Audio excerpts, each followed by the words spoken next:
Well, hi there. Warm welcome. You're watching Blueprint Exclusive with me, Meghna Deka.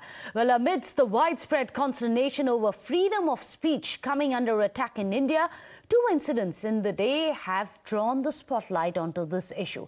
Interestingly, these incidents have been reported from two non-BJP ruled states. One of them is from Telangana, the other one is from Tamil Nadu. In fact, in both the cases, individuals have been put behind bars for allegedly being critical in their views of the ruling dispensation. First up, let's tell you about Telangana. Late night arrests of 5 journalists in Hyderabad has started off a political row.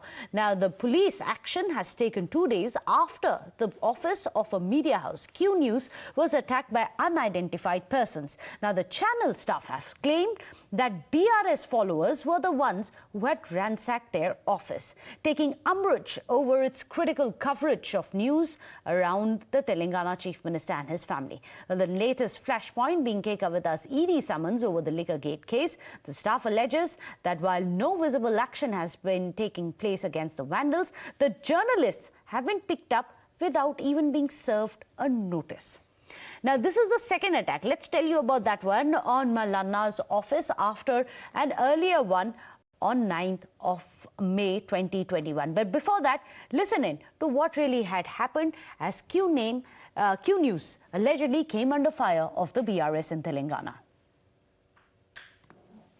ये complaint दिए थे journalist लोग complaint दिए तो उसके ऊपर वो FIR भी रजिस्टर नहीं करे उसके वास्ते पूछने के लिए हम मेडीपल्ली पीएस को गए थे वहां पर सीए साहब मौजूद नहीं थे तो हमारा जो फोन नंबर से वो पूरा दे के एफआईआर करके वो अटैक्स के जो अटैक करे सो लोगों के ऊपर एफआईआर करके उन लोगों पे लीगल एक्शन लेने के लिए हम पूछ के वापस यहाँ पर क्यू न्यूज पे आ गए थे उस जब भी कुछ गड़बड़ वहां पर चल रही थी उसी जब ऑल ऑफ सडन पूरे पुलिस लोग भारी तादाद में आके वहां से लोगों को लिफ्ट करके लेके गए वो भीड़ में मैं और मेरे साथ जो विठल बोलकर जर्नलिस्ट था दोनों को लेके गए और विठल जर्नलिस्ट को उनका तबीयत भी उतना ठीक नहीं था उन्होंने हाई बीपी से सफर हो रहा था उनको मिडनाइट छोड़ दिए थे। आपके साथ या फिर विठल जी के साथ कुछ बदतमीजी हुई पुलिस से? नहीं वैसी कोई बात नहीं है लेकिन वो सुबह वहां पर ले जाने के टाइम पर जो मोबाइल पूछे थे विठल से मोबाइल पूछने के टाइम पर नहीं दिए तो एक पुलिस आके विठल पे धप्पड़ मारे थे धप्पड़ मार के वो फोन को खींच लिए थे बस उतना ही। वहां पर पुलिस स्टेशन पे जाने के बाद कुछ मैन हैंडल कुछ नहीं हुआ वो पूछताछ करे। Well, now this is the second attack on Malana's office after an earlier one which had happened on 9th of May last year. In fact, the BJP has called it emergency-like clampdown on freedom of expression. But the BRS insists that abusing the ruling dispensation and spreading lies does not come under media freedom. In the name of journalism, few individuals in Telangana spreading lies, spreading hatred, they are selectively targeting the BRS leaders. And it become a daily routine for them in the name of reading news, criticizing the Honorable Chief Minister, abusing the position of Honorable Chief Minister and the ministers. And this is happening at the behest of few opposition parties, and especially BJP is encouraging these kind of elements in Telangana state. But now they have crossed all limits. It's time the police has to properly act onto these kind of elements and punish them accordingly. This is not, correct.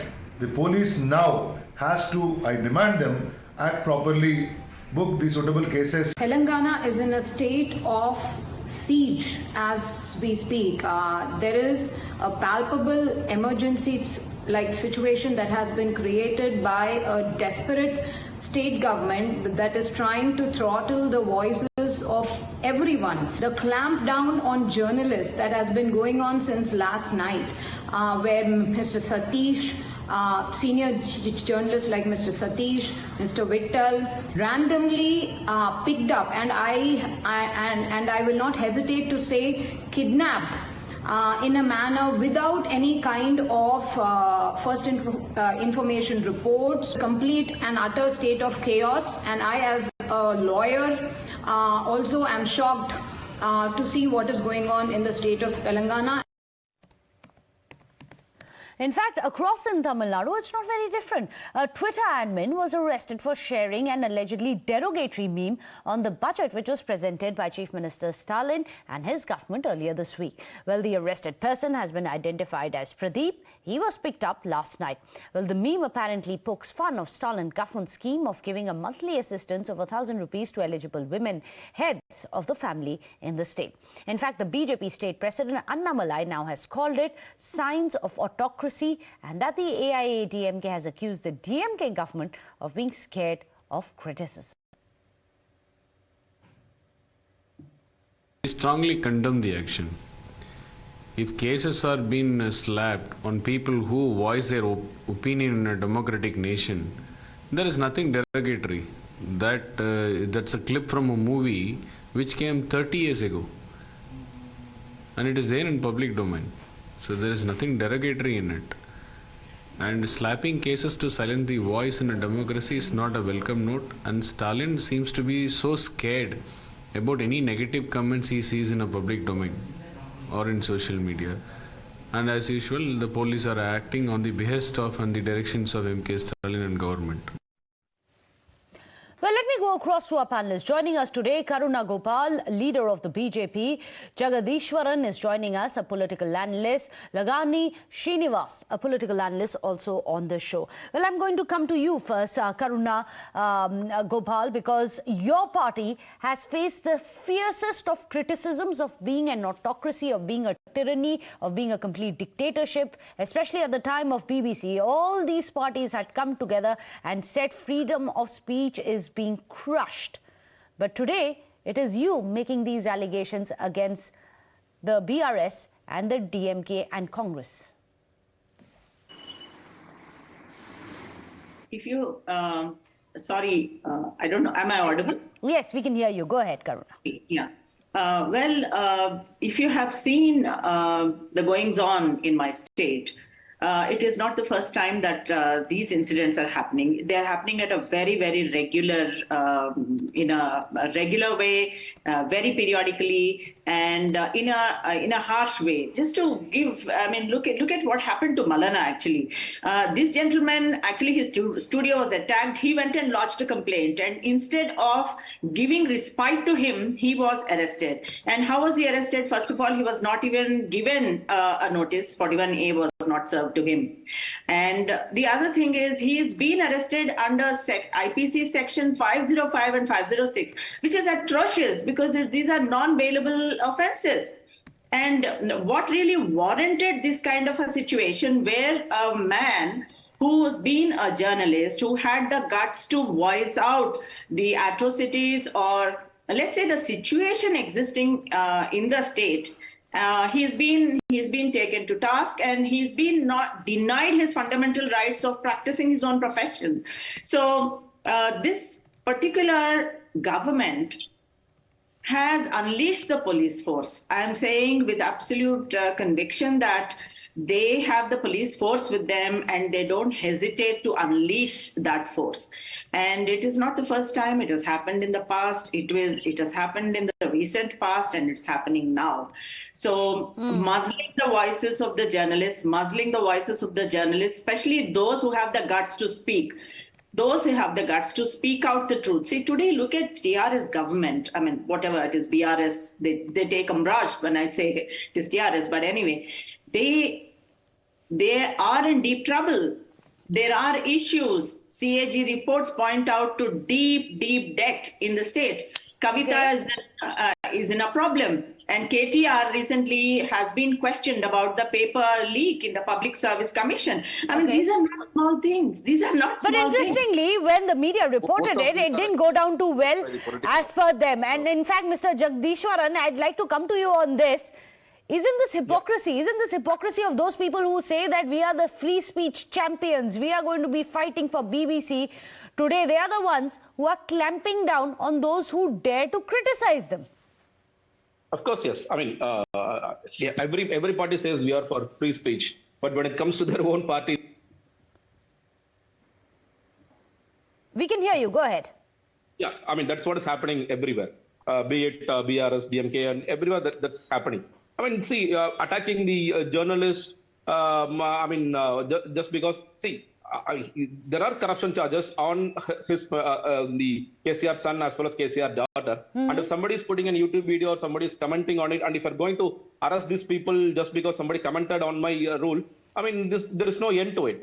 You have to keep doing it for so many people. You are just actually threatening people. You're threatening the media and saying, don't do this. If you are going to say against, if you are going to say anything against my government, I will put you in jail. I'll attack you. I'll use my force. I'll use my police force. And that's what is happening now. And that's so easy, isn't it, Mr. Lagani? Those who have power, for them to misuse it. And it's ironical, the same attacks are being made on the BJP today when it is examples which are coming in where free speech seem to be allegedly crushed by these very parties. Mr. Srinivas, why do you disagree? Thank you very much, madam. These are the points actually made by my other panelists. Let me allow, please, to speak. I'll share two facts. See, in any state, any political situation, political opponents will take the advantage of the situation and then they talk about it. Here, the fact of the matter is, actually, in Pirzadiguda last night, when two policemen were doing general checking, Mr. Mallanna, whose alias, his name is Tinman Mallanna, he is known as, his actual name is Chintapandu Naveen Kumar, who is a YouTuber, not even a public representative or a elected person, has actually manhandled those two constables, and then they kidnapped these two constables and they took them, the gang of the Mallanna took them to the QNUS office, and then they have threatened those policemen who are not actually in uniform. So this is the actual story. So post which the police have registered a case against Mallanna and then they arrested. So this is the reality. So political opponents definitely take the advantage of every situation and then they talk about all these things. Telangana has actually achieved so many things in last 8 years. If you look at it, right from the water to power to so many developments happened. So political opponents who are actually doing all this doesn't have a space for them. So they are utilizing this kind of opportunities and attacking the government. It is as simple as that. And this YouTuber, particular YouTuber, has never talked about the Telangana development. There are so many industries coming out, to Telangana. There are a lot of development happening to Telangana. Look at the irrigation projects. We're not talking about the developments. Why are you confusing the two issues, Mr. Srinivasan? We are talking about freedom of speech. Are you saying that it's okay to have development if it is at the cost of freedom of speech? Is that your contention? Absolutely, there is nothing like that happening in Hyderabad or in Telangana. If you open the papers, there are actually all the news are published. There are multiple YouTube channels. There are multiple YouTube channels functioning, and their aim is to derogate the ruling government, and they're functioning. Well, of course, that's interesting because that's exactly what the BJP is saying at the center, that the sole aim of the opposition is to malign the Indian government. Unfortunately, we are running out of time, but I would like to thank all our panelists for having joined us here on Times Now with your views and opinions. This is going to be one of the top focus stories here on our channel, but for the time being, a short break.